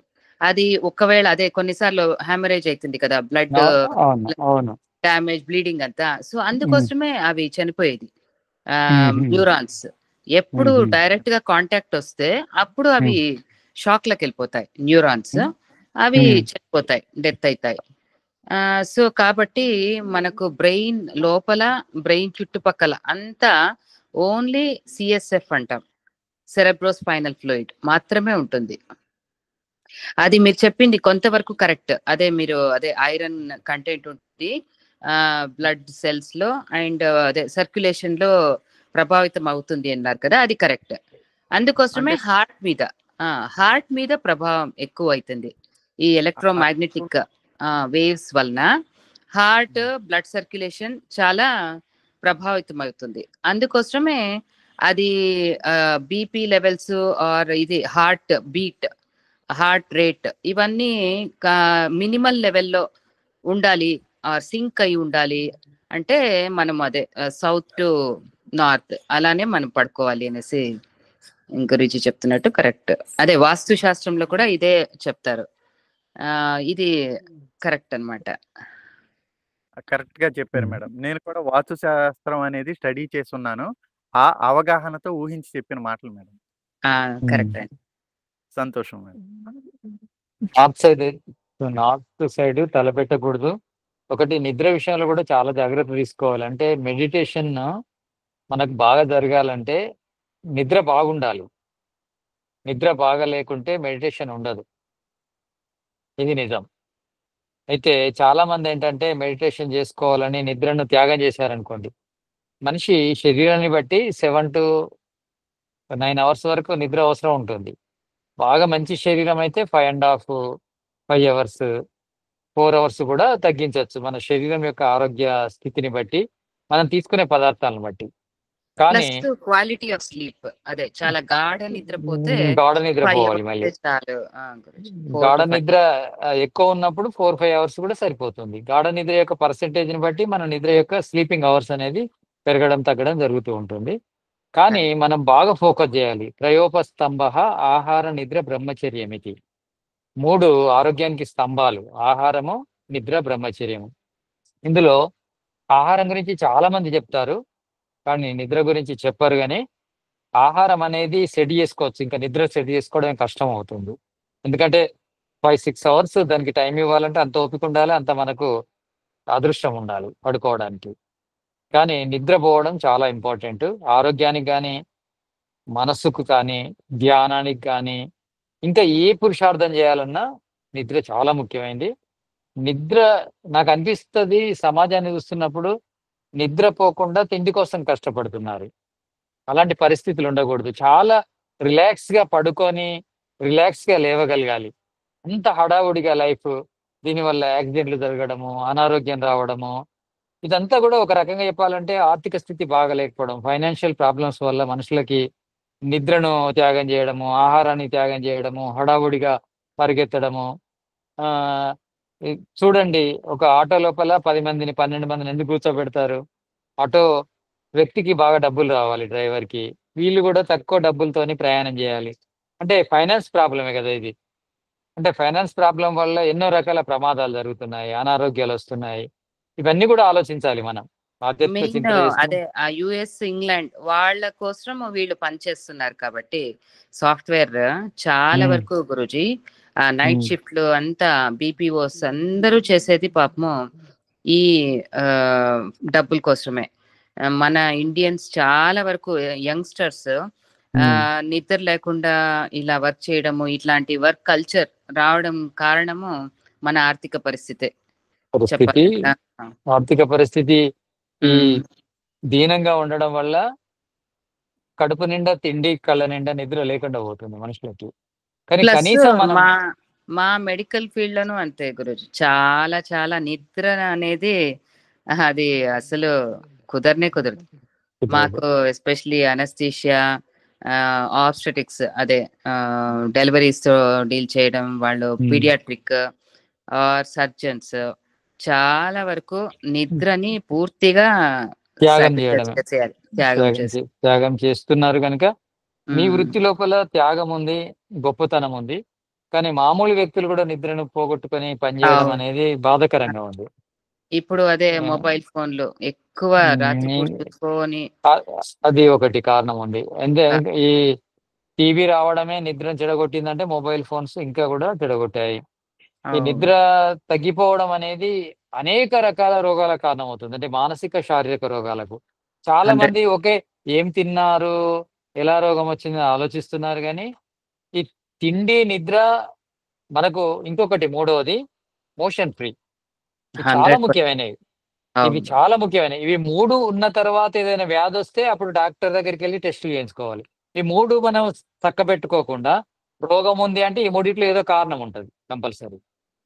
కనుక ఈ 3 మనం తప్పకుండా ఆలోచించాలి. మంచి తిండి, మంచి నిద్ర, మోషన్ ఫ్రీ. ఈ 3 బాగుంటే ఆరోగ్యం బాగుంటుంది, మెదడు బాగుంటుంది, ఆధ్యాత్మిక చింతన కూడా బాగుంటుంది. ఈ మూడింటి మీద చింతన గుర్తుపెట్టుకోవాలి. ఈ చింతన ఆధారపడి ఉంది. ఈ 3 లేకుంటే మన సాత్వికత అనేది తగ్గిపోతుంటుంది. నిద్ర లేకున్నా, ఆహారం బాగాలేకపోయినా, తర్వాత మోషన్ ఫ్రీ లేకపోయినా మన లోపల తామసికం, రాసికం అధికం అవుతాయి. దీనివల్ల జ్ఞాపక శక్తి ఉండదు, అర్థం కాదు, తర్వాత సాధన కూడా సక్రమంగా సాగదు. కనుక వీటిని కూడా గుర్తుపెట్టుకోవాలి. మనం కేవలం పుస్తకంలో చదువుతుంటాము, ఆహారము రాసికం తిన్నా కనుక రాసికమైంది అనుకుంటాము. కానీ శరీరానికి సరి అయిన శ్రమ లేకున్నా కానీ రాసికం ఉత్పత్తి అవుతుంది. మనకు శరీరానికి కావలసిన నిద్ర లేకపోయినా రాసికం ఉత్పత్తి అవుతుంది, తామసికం ఉత్పత్తి అవుతుంది. ఇలా రాసికం, తామసికం పెరగడానికి కేవలము తామసిక, రాసిక ఆహారమే కాదు, నిద్ర లేకపోవడం, మోషన్ ఫ్రీ లేకపోవడం కూడా కారణం కావచ్చు. కనుక ఆ కోణంలో కూడా మనం ఆలోచించాలి సాధన చేసే వాళ్ళం. కనుక సమాజం గురించి కూడా మనం కన్నేసి ఉంచాలి. వాళ్ళు కూడా ఎంత కష్టపడుతున్నారు. ప్రొద్దున్నే మార్కెట్కి వెళ్తే వాళ్ళు ఎప్పుడో 2కే వస్తారు, 2-3కి వస్తారు కూరగాయలు తీసుకొని. వాళ్ళు ఎప్పుడు పడుకున్నారు, ఎప్పుడు లేచారు, ఇవన్నీ కూడా ఆలోచించాలి. అందరి మీద మన జీవితం ఆధారపడి ఉంది. వాళ్ళకు నిద్ర లేకపోవడం వల్ల, వాళ్ళకు విసుగు రావడం వల్ల, రాసికం, తామసికం ఎక్కువ కావడం వల్ల ఈ ఫెర్టిలైజర్స్ ఎక్కువ వాడడం, పెస్టిసైడ్స్ ఎక్కువ వాడడం, ఇవి కూడా జరుగుతుంటాయి. అంటే ఏ కారణమో ఎటు దారి తీస్తుందో తెలియదు. కనుక ఇవన్నీ ఆలోచించాలి. సమాజాన్ని చక్కబెట్టడం కూడా అవసరం మన జీవితం చక్కబడాలంటే. ఇవన్నీ కూడా ఆలోచించాలి మనం. అందుకే ఇవన్నీ ఆలోచించాలంటే మనం మేధస్సు పెంచుకోవాలి, మెదడును పెంచుకోవాలి. పెంచుకున్నప్పుడే ఇవన్నీ ఆలోచనలు వస్తాయి. చుట్టూ పరిసరాలు ఎలా ఉన్నాయి, చుట్టూ ఉన్న సమాజం ఎలా ఉంది, వాటికి మనకు సంబంధం ఏంటి, మనం చదివే చదువుకు మన జీవితానికి సంబంధం ఏంటిది, ఇవన్నీ కూడా కలిపి మనము ఆలోచించగలగాలి. ఆ సామర్థ్యము మన మెదడుకు తెచ్చుకునే విధంగా ప్రయత్నం చేయాలి. చేసినప్పుడే మనము సమాజానికి కానీ మనకు కానీ మనం బాగా పనికొస్తాం. అలా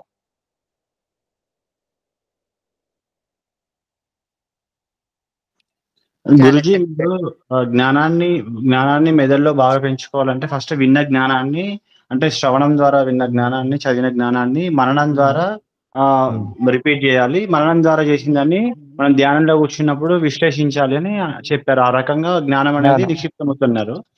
అయితే ఇక్కడ ఇంకొకటి ఏంటంటే ఏ ఏ ప్రాణాయామం ద్వారా ఎక్కువ మనం మెదడుని పెంచుకోవచ్చు, అంటే దాంట్లో ఏది బాగా పనిచేస్తుంది అని? ఆహారం ఒకటి, ఇది ఒకటి చెప్పండి. మంచి ప్రాణాయామం లోపల కపాలభాతి, అంటే ఇవి సహాయక ప్రాణాయామాలు. అనులోమ విలోమ కానీ, కపాలభాతి కానీ, తర్వాత భస్త్రిక కానీ. కానీ అసలైన ప్రాణాయామాలు ఏంటంటే అంతఃకుంభకము, బాహ్య కుంభకము. అంత ప్రాణాయామం, బాహ్య ప్రాణాయామం అంటారు. ఈ బాహ్య ప్రాణాయామం, అంత ప్రాణాయామం అనేది మన మేధస్సును బాగా పెంచుతాయి, అంటే క్రియేటివిటీని పెంచుతాయి, మెదడు లోపల ఆలోచన శక్తిని బాగా పెంచుతాయి. అంటే ఇమిటేషనే కాదు, క్రియేషన్ ఉంటుంది మన లోపల. అంటే ఒక విషయం వింటున్నప్పుడు ఒక కొత్త విషయం గుర్తు రావాలి, అలా ఉండాలి మన మెదడు. కానీ విన్న విషయం గురించే పూర్తిగా అర్థం కానప్పుడు లో స్టేజ్లో ఉన్నట్టు. అలా మనము అలా మెదడుని పెంచుకోవచ్చు. ఈ బాహ్య ప్రాణాయామం, అంత ప్రాణాయామం. అంటే బాహ్య ప్రాణాయామం అంటే బయట గాలిని వదిలేసి, అంటే బలంగా వదలాలి. వదిలి మన ఈ బంద్ సహితంగా చేయొచ్చు, త్రిబంధ్ సహిత. జాలంధర్ బంద్, ఉడ్యాన్ బంద్, మూల బంద్ అని 3 బందులు చేస్తాం. మీరు వినుంటారు రామదేవ్ బాబాది. జాలంధర్ బంద్ అంటే గడ్డాన్ని కంటకుపోలో ఉంచడము, ఉడ్యాన్ బంద్ అంటే పొట్టను లోపలికి నొక్కుకోవడము, మూల బంద్ అంటే మలద్వారాన్ని పైకి లాగి పట్టుకోవడం. అంటే బయట గాలి ఉన్నంతసేపు అలా చేయాలి. మనము బలవంతంగా ఆపకూడదు. ఒక 10 సెకండ్లు, 15 సెకండ్లు లోపల ఓం 1, ఓం 2 అని మానసికంగా మనము కౌంట్ చేసుకోవచ్చు అలా. అంటే ఓం 1 అంటే 1 సెకండ్, ఓం 2, ఓం 3, ఓం 4 అని అలా అనుకొని 15 సెకండ్లు, 20 సెకండ్లు అలా ఆపొచ్చు. తర్వాత మెల్లిమెల్లిగా తీసుకోవాలి, బందులు తీసేసి, ఈ 3 బందులు వదిలేసి మెల్లిమెల్లిగా తీసుకోవాలి. ఇలా ఒక 3 టైమ్స్ నుంచి 5, 6, 7, 8 టైమ్స్ వరకు కూడా చేయొచ్చు. బాగా ప్రాక్టీస్ చేసిన వాళ్ళు 21 టైమ్స్ వరకు కూడా చేయొచ్చు అని చెప్పడం జరిగింది శాస్త్రాల లోపల. అలా అంత ప్రాణాయం కూడా సేమ్ అదే. అంత ప్రాణాయం ఎట్లా అంటే గాలిని పూర్తిగా తీసుకొని ఇక్కడ చెస్ట్ లో నింపాలి, పొట్టలో ఎప్పుడు కూడా గాలిని పొట్టలోకి వెళ్లకుండా చెస్ట్ ని పైకి ఎత్తాలి, ఎప్పుడైనా చెస్ట్ ని ఉబ్బించాలి. అలా అంతఃకుంభకం చేయొచ్చు. అలా గాలిని తీసుకున్న తర్వాత కుంభకాలు ఏవి లేకున్నా పర్వాలేదు, చేస్తే ఒక కుంభకం చేయొచ్చు, ఒకటే కుంభకం, జాలంధర్ బంధు. ఇలా అంటే బంధులు ఒకటి చేయొచ్చు ఈ అంతఃకుంభకం లోపల. అలా ఎంత సమయం ఉంచగలిగితే గాలిని అంత సమయం ఉంచుకొని తర్వాత వదిలేసేయాలి. వదిలేటప్పుడు కూడా బలంగా వదలకూడదు, మెల్లిగానే వదలాలి. ఈ ప్రాణాయామం మెల్లిగానే తీసుకోవాలి, మెల్లిగానే వదలాలి. బాహ్య ప్రాణాయామం మాత్రము మెల్లిగా తీసుకోవాలి, బలంగా వదలాలి. అలా ఇవి అన్ని కూడా 3 నుంచి 5 టైమ్స్, 8 టైమ్స్ వరకు చేయొచ్చు. ఇది తీవ్రంగా కాకుండా మధ్యగతిత్వం చేయాలి, లేకపోతే మందగతిత్వం చేయాలి. ఎప్పుడైనా కానీ ఫోర్స్ కానీ, స్పీడ్ కానీ, తర్వాత చేయడం క్వాంటిటీ కానీ మినిమం నుంచే స్టార్ట్ చేయాలి. అంటే దీన్ని మందగతి అంటారు. మందగతి తర్వాత మధ్యగతి, తర్వాత తీవ్రగతి వరకు వెళ్ళాలి. ఇబ్బంది అంటే బ్యాక్ రావాలి మీకు. అలా ప్రాణాయామాలు చేయాలి. తర్వాత ఆహారం. దీంట్లో అదే సుదర్శన క్రియ గురించి మీరేమైనా చెప్పగలరా గురుజీ? సుదర్శన క్రియ అనేది స్పీడ్ గా చేయడం ఉంటది కదా, అంటే కూడా ఇలాగే మందగతి, మధ్యగతి, తీవ్రగతి అలానే అదే దాంట్లో కపాలభాతి ఎక్కువ చేస్తారు కదా నాకు తెలిసి. లేదు గురుజీ, దాంట్లో కపాలభాతి ఉండాలి, భస్త్రిక కొన్ని స్టార్టింగ్ లో చేస్తారు. అంటే భస్త్రికనే కపాలభాతి అని కూడా అంటారు. అంటే గట్టిగా తీసుకోవడం, వదలడం. ఓన్లీ ఎక్సలేషన్ కదా, భస్త్రిక 2 ఫోర్స్. అంటే వీళ్ళు అంటే కొన్ని సాంప్రదాయాల లోపల ఏంటంటే భస్త్రికను వేగంగా చేయడం కూడా కపాలభాతి అంటారు, అంటే హఠయోగం లోపల. కాకపోతే వీళ్ళు ఎలా సుదర్శన క్రియ అంటే నేను క్లాస్ లోకి వెళ్ళలేదు, ఆ క్లాస్లకి. మీరేమన్నా ఉంటే చెప్పండి దాని గురించి. నేను యాక్చువల్లీ ఈ మధ్యనే అది క్లాస్కి వెళ్ళాను.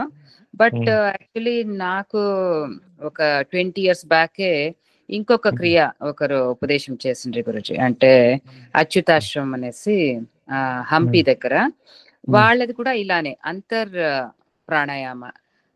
అంటే బయట ఏమి అదే ఇప్పుడు మీరు బంద్ ఇవన్నీ బాహ్య అంతర్కుంభక ఏముండదు, గొంతు లోపల చేసే సౌండే గురుజీ. సో దాన్ని అదే మందగతి, మధ్యగతి, తీవ్రగతిగా చేసుకుంటూ పోయేది. మళ్ళీ స్లోగా మళ్ళీ మందగతి, మధ్యగతి, తీవ్రగతి, అలా. అంటే 30, 30, 40 అనేసి వీళ్ళు సుదర్శన క్రియలో కౌంట్ చెప్తారు. కాదు, భస్త్రిక కాదు గురుజీ. ఏమి బయటకి ఎక్సలేషన్, ఇన్హలేషన్ ఏమి ఉండదు, మాత్రమే శబ్దం. బయటగా లోపలికి శబ్దం చేయడం అట్లా కాదు గురుజీ. మీరు ఒక్కసారి అటెండ్ అయితేనే బెటర్ అనిపిస్తుంది. పర్లేదు కానీ అది ఉజ్జయిది కూడా అలా అంటారు, ఉజ్జయి ప్రాణాయామం కూడా. ఉజ్జయి ఉడ్యాన పట్టులో ఎట్లా కొద్దిగా వస్తుంది గొంతు లోపల, గొంతుల సౌండ్ చేసేది, అట్లా సౌండ్ చేస్తారు కదా. లేదు నేను ఒక వీడియో కాల్ అంటే పెడతానులేండి. అది చూడండి. సో దాంట్లో మనం ఇలా చేస్తూ చేస్తూ వెళ్తే ఒక అవేర్నెస్, ప్రజ్ఞ ఆర్ ఫోకస్ అనేది చాలా బాగా కుదురుతుంది. చాలా మందికి స్టార్టింగ్ లో చేసేటప్పుడు నిద్ర వచ్చేస్తుంది, కొంచెం డీప్ గా నిద్ర వచ్చేస్తుంది, కొంతసేపు చాలాసార్లు పడుకునేస్తారు. అయినా మళ్ళీ మళ్ళీ వాళ్ళు అలా లేపాలి, అంటే మళ్ళీ మళ్ళీ దీన్ని చెయ్యాలి. చేసినప్పుడు ఇంకా కొద్ది రోజులు అంటే 2 years 3 years అలా అలా మళ్ళీ చేసుకుంటూ వెళ్తే మంచి ధ్యాన స్థితి చాలా బాగా కుదురుతుంది గురుజీ. అంటే వీళ్ళు చేతులతో చేస్తారు కదా సుదర్శన క్రియను, అంటే లేదు చేతులతో ఏమీ లేదు. శ్రీ వీళ్ళు రవిశంకర్ జీ వాళ్ళది, వాళ్ళు చేతులు పైకెత్తి ఇలా ఇలా అంటూ చేస్తారు కదా ఈ సుదర్శన క్రియ. అంటే కొంచెం నాకు కన్ఫ్యూజ్ ఉంది, అంటే ఏమేం చేస్తారు, ఎవరేం చేస్తారు. ధ్యానముద్ర ఇది చిన్ముద్రనే చిన్ముద్ర, చిన్మయ ముద్ర, వీళ్ళు SSY MMY లో ఈ ముద్రలు చెప్తూ ప్రాణాయామం వీళ్ళు చేస్తారు. రవిశంకర్ వాళ్ళు అదే ఆర్ట్ ఆఫ్ లివింగ్ లో మొన్న నేను జస్ట్ 3 months బ్యాక్ మేలో అట్లా చేశాను. అప్పుడు చూపించింది. బట్ నాకు అదే కొంచెం డౌట్ ఉండింది. మేము చేసేది యాక్చువల్లీ కొంచెం హార్ష్, ఇంకా కొంచెం రఫ్ గా అనిపించింది. వీళ్ళది ఇంకా కొంచెం స్మూత్ గా, వీళ్ళది ఇంకా బాగుంది అనేసి నాకు అనిపించింది. అంటే ఫేస్ అంతా సౌమ్యంగా పెట్టుకోవాలి, అంటే ఒక చిరుమందహాసంతో చేయాలి అనేది కొంచెం బాగా అనిపించింది. బట్ అదే చేస్తే మంచి, చాలా మంచి ధ్యాన స్థితి అనిపిస్తుంది గురూజీ. మనస్సు బుద్ధి రెండు బాగా ఏకాగ్రతగా, నిర్విషయం అంటే విషయాలు లేకుండా అట్లీస్ట్ ఒక 2 minutes ఆర్ 1 minute అట్లయినా చేయొచ్చు అని అనిపిస్తుంది. ప్రాణాయామం ద్వారా మనస్సు యొక్క అదుపు చాలా ఉంటుంది. అందులో శాస్త్రీయంగా చెప్పిన ప్రాణాయామాలు బాహ్య కుంభకము, అంతర్కుంభకము, తర్వాత డిజైన్ చేయడం, ఇవన్నీ తర్వాత డిజైన్ చేశారు. ఓకే, మనకు యోగ శాస్త్రంలో 4 ప్రాణాయామాలు ఉంటాయి. ఈ 4 ప్రాణాయామాల గురించి మనము చేయగలిగితే మంచిదే, లేకుంటే మిగతా ప్రాణాయామాల ద్వారా కూడా మనకు మనసు స్థిరమవుతుంది, నిర్మలం అవుతుంది అనుకోండి, చేయొచ్చు, ప్రాబ్లం ఏం లేదు. ఎవరికి ఎలాంటి ప్రాణాయామము బాగా లాభం చేస్తుందో ఆ ప్రాణాయామాన్ని ఫాలో కావచ్చు. ఫుడ్ కూడా సాత్విక ఆహారం తీసుకోవాలి.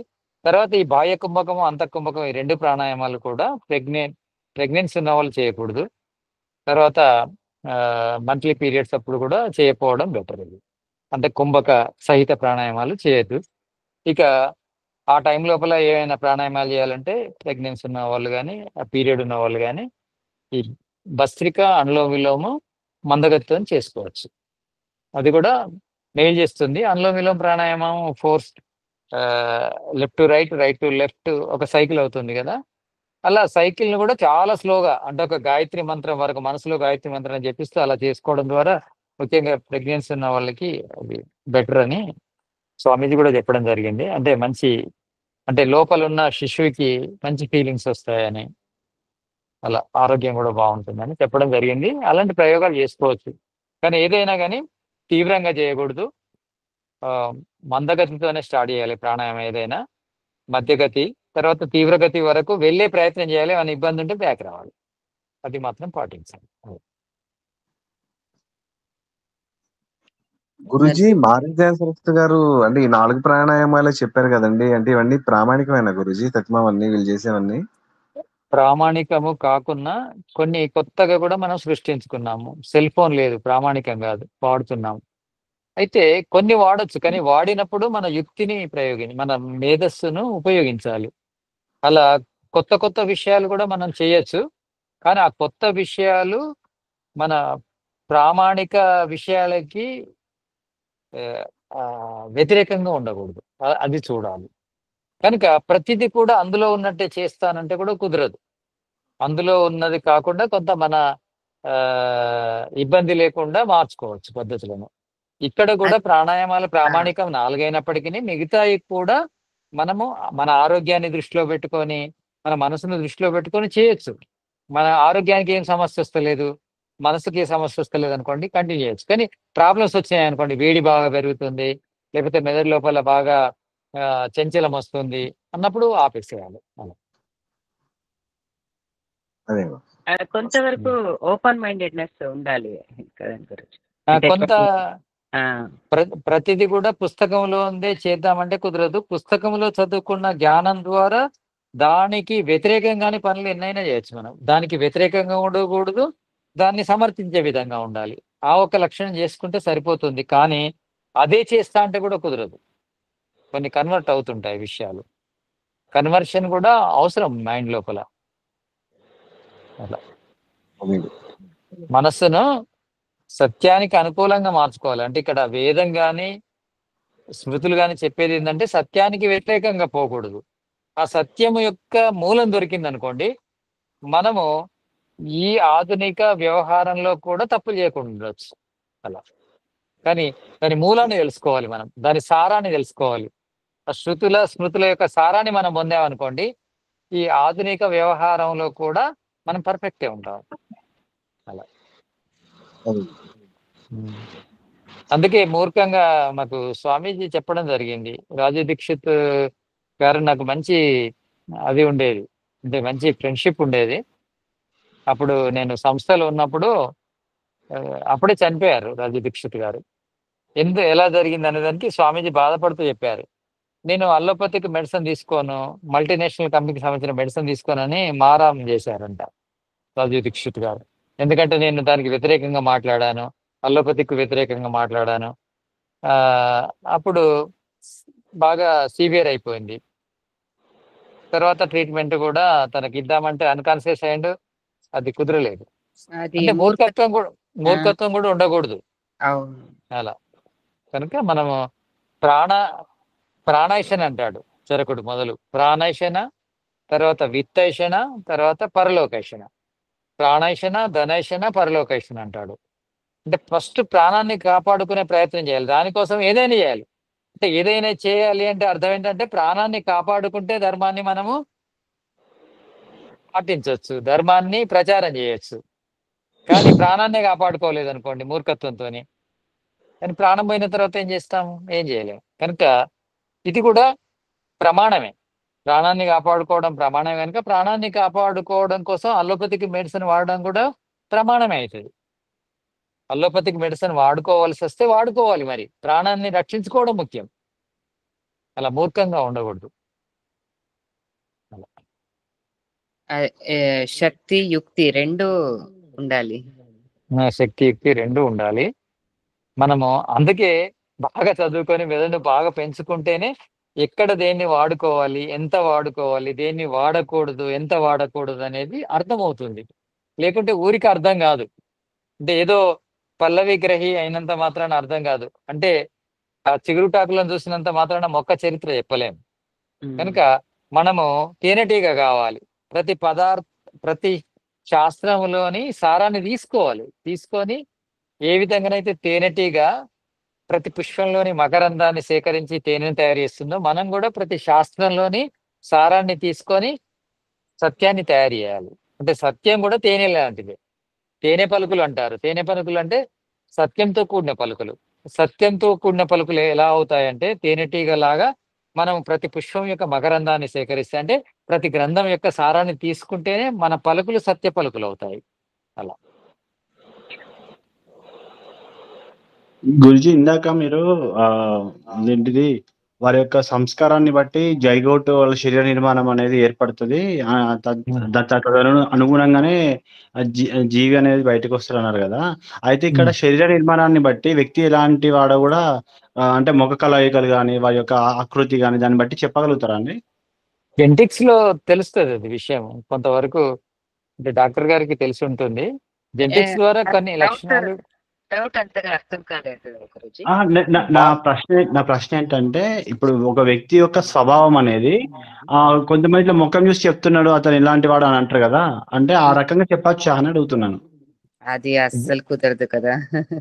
మనకి తెలుసు అసలు గోముఖ వ్యాఘ్రులు అంటారు, ఫేస్ మాత్రం ఎంతో నీట్ గా ఎంతో బాగా కాదమ్మా, అంటే వ్యాధుల గురించి కాదు నేను అన్నది, వ్యాధుల గురించి కాదు. వారు అడిగేది ఏంటంటే గురుజీ జెనెటిక్స్ ద్వారా ఈ వ్యక్తి ఆకారం ఎలా ఉంటుంది, ఇవి కొంత చెప్పొచ్చేమో అని అనుకుంటున్నాను. 100% మనకు ప్రతి మనిషికి ప్రతి ఒక్క జీవరాశికి కూడా జీనోటైప్ అండ్ ఫీనోటైప్ అనేసి రెండు ఉంటాయి. సో జీనోటైప్ అనేది జెనెటిక్ మెటీరియల్ ఏముందో, ఇప్పుడు ప్రతి మనిషి ఇంత పొడుగు ఉంటారో, ఇంత వెడల్పు ఉంటారో, ఇట్లా కలర్ ఆఫ్ ద ఐస్ అంటే మనకు ఐరిస్ అంటాం కదా, దాని కలర్, మనకు ఫింగర్ ప్రింట్స్, మనకు థంబ్ ప్రింట్ ఎట్లా ఉంటుంది, అదన్నీ కూడా జీనోటైపే, జెనెటిక్స్ మీదే ఆధారపడి ఉంటుంది. అవును, అది మాత్రం అది చాలా స్పెసిఫిక్. మనము అదే మూర్ఖత్వంగా మగ పిల్లలు కావాలని మందు తినిపిస్తారు 3వ నెలలో, లేదు పిల్లలు తెల్లగా పుట్టాలనేసి ఏదేదో చేస్తారు, అవన్నీ మూర్ఖత్వం. అదంతా అదే జైగోట్ ఎప్పుడు ఫార్మ్ అయిందో అప్పుడే 100% అయిపోయి ఉంటుంది. అలా అదే చెరుకు సంతలు కూడా అదే విషయం వస్తుంది. జైగోట్ ఎప్పుడైతే ఫామ్ అయిందో అప్పుడే జెనెటిక్స్ వచ్చేస్తాయి. జీన్స్ అనేది ఏ జీన్స్ ఉండాలి అనేది దాదాపుగా కన్ఫర్మ్ అయిపోతుంది అంతే. ధన్యవాదాలు. అలా అంటే జీన్స్ ద్వారా మనము శరీరం యొక్క ఆకారాన్ని తెలుసుకోవచ్చు, శరీరం యొక్క ఆరోగ్యాన్ని తెలుసుకోవచ్చు. ఆ జీన్స్ ద్వారానే మన సంస్కారాలు ఏంటివో కూడా అంచనా వేయచ్చు. అదే నేను అనేది అదే, నేను ఫైనల్ నా క్వశ్చన్ అడగడం రాలేదు. అంటే ఒక వ్యక్తిని చూసి సంస్కారాలు తెలుసుకోవచ్చా అని అడుగుతున్నా. అంటే మీరు ఇదివరకు ఏమన్నారంటే ఒక వ్యక్తి యొక్క శరీర నిర్మాణము అంటే జన్మ అనేది మీరు సంస్కారాలను శరీరాన్ని బట్టి చెప్పొచ్చు. అంటే శరీరము అతని యొక్క లక్షణాలను బట్టి అతని సంస్కారాలు ఏమి ఉండుంటాయి అనేది అంచనా వేయవచ్చు. ఓకే. అంటే దాని గురించి స్పెసిఫిక్ గా ఏమన్నా శాస్త్రం ఉందా అజయ్, లేకపోతే ఈ శాస్త్రాలన్నీ స్టడీ చేస్తూ సమాధి స్థితిలోకి వెళ్తే ఆ వ్యక్తే చెప్పగలడు. ఓకే. ప్లస్ అదే ఈ ఒక్క ఆత్మజ్ఞానం అధ్యాత్మం ద్వారా మాత్రమే ఆ జెనెటిక్ మెటీరియల్ కూడా మారిపోతుంది. ఇప్పుడు చాలా కోపం ఉన్న వాళ్ళు చాలా ప్రశాంతంగా, చాలా శాంత స్వరూపులు కావచ్చు. చాలా ఆశ ఎక్కువ ఉన్న వాళ్ళు ఆశ లేకుండా అది తగ్గిపోవచ్చు. ఇవన్నీ మాట తీరు మారిపోతుంది, ఆలోచన విధానం మారుతుంది, అన్ని కూడా. అందుకే ద్విజ అనేసి అంటే రెండోసారి పుట్టుక కలిగిన వాళ్ళు అనేసి కూడా అయ్యేది. జీన్స్ ను మార్చే శక్తి కేవలము యోగ సాధనకే ఉంది. యోగ సాధన ద్వారా మన జెనెటిక్స్ మార్చుకోవచ్చు, జీనోమ్ను మార్చుకోవచ్చు. అలాంటి అవకాశం కేవలం యోగ సాధనకే ఉంది. అంటే అందుకే ఈ జాతి ఆయువు భోగం లోపల ఆయువు భోగాన్ని పురుషార్థం ద్వారా మార్చుకోవచ్చు అన్నాడు. అంటే యోగ సాధన అనేది పరమ పురుషార్థం అవుతుంది.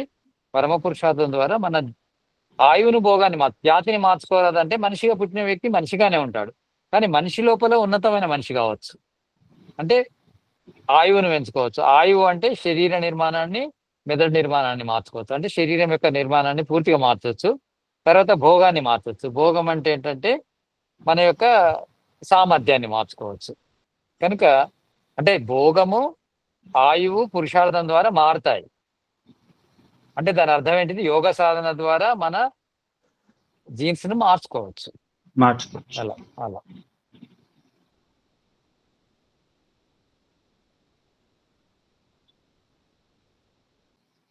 ఇంకా అండి.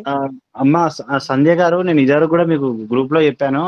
ఇప్పుడు మీరు ఇందాక ఏదైతే చెప్పారో సైంటిఫిక్ గా గురువు గారు చెప్పిన దానికి మీరు జోడించుకుంటూ చెప్పారో, అలాంటి ఏదైనా చిన్నగా మీరు మొన్న నార్మల్ గా వాయిస్ రికార్డింగ్ చేసి పెట్టారు. అది ఏమవుతుందంటే ఒక 300 మందికి చేరుతుంది. అంటే అంత విలువైనది స్పిరిచువల్ తర్వాత సైంటిఫిక్ రెండు కలిపి ఉన్నాయి కాబట్టి మీరు చిన్నగా ఏదైనా పోడ్కాస్ట్ల ద్వారా పెడితే చాలా మందికి యూజ్ అవుతుంది, ఇప్పుడున్న యువతకి కానీ దానికి అట్లా. ఎందుకంటే వ్యసనాలకి పాడైపోయి వాళ్ళ యొక్క ధాతులను నాశనం చేసుకుంటున్నారు కదా. కాబట్టి స్పిరిచువల్ గా వాటిని ఎట్లా కాపాడుకోవాలి, దానివల్ల భవిష్యత్ తరాన్ని ఎట్లా నిర్మించవచ్చు అనేది మీలాంటి వాళ్ళు చెప్తే ఇంకా బాగా ఎక్కువ యూజ్ ఉంటుంది. అవునండి. కానీ తప్పకుండా చేయండి. మీరు ఇప్పుడు ఆడియో చేస్తున్నారు, మంచి ప్రయత్నము. తర్వాత వీడియో రూపంలోకి వద్దాం, మనం కూడా డిస్కషన్స్ పెడదాము, కానీ మెల్లిమెల్లిగా వెళ్దాము. ఎందుకంటే సమాజానికి ఉపయోగకరమైన పనులు చేద్దాం. కరెక్ట్ గురుజీ. ఇప్పుడు ఒక డాక్టర్ గా వారు ప్రశ్నలు అడుగుతుంటే, ఒక స్పిరిచువల్ గురువుగా మీరు సమాధానం చెప్తుంటే అది ఒక మంచి వీడియో లాగా తయారవుతుంది. తప్పకుండా చేద్దాము. చాలా ఇష్టం. అంటే ఇప్పుడు నేను అనుభవించి ఒక ఏదో సత్యాన్ని తెలుసుకొని ఎంతో ఆనందం పొందుతున్నాను. సో దాన్ని 10 మందికి అదే ఒక ఋషి రుణం తీర్చినట్టు అట్లా అవుతుంది. ఆర్ ఏదో మనం లైక్ మైండెడ్ వాళ్ళకి చాలా నచ్చుతుంది అనేసి నాకు అదే ఇష్టం గురుజీ. తప్పకుండా తర్వాత తప్పకుండా చేద్దాం మనం అట్లాంటి ప్రోగ్రామ్స్. ఓకే, మనము విశ్వాసంతో ఉందాము, ఆశతో ఉందాము, తప్పకుండా మంచి జరుగుతుందని అనుకుందాం. చాలా సంతోషం అండి. మరి క్లాస్ క్లోజ్ చేద్దామా? ఇంకేమైనా ప్రశ్నలు లేకుంటే క్లోజ్ చేస్తాం. గురూజీ ఒక్క ప్రశ్న అడగండి. గురూజీ, ముఖ్య ప్రాణం అంటే ఏంటి గురూజీ? ముఖ్య ప్రాణం అంటే ప్రాణముల దృష్ట్యా చెప్పాలంటే ప్రాణము ముఖ్య ప్రాణం అవుతుంది. ప్రాణము తర్వాత సమానము, అపానము, ఉదానము, వ్యానం అని 5 ఉంటాయి. ఇందులో ముఖ్యమైన ప్రాణం ఏంటంటే ప్రాణం తర్వాతనే మిగతా అన్ని పనిచేస్తుంటాయి. ప్రాణాలు అంటే ముఖ్య ప్రాణముతో సహా మిగతా ప్రాణాలను, అలా ముఖ్య ప్రాణం అంటే ప్రాణం.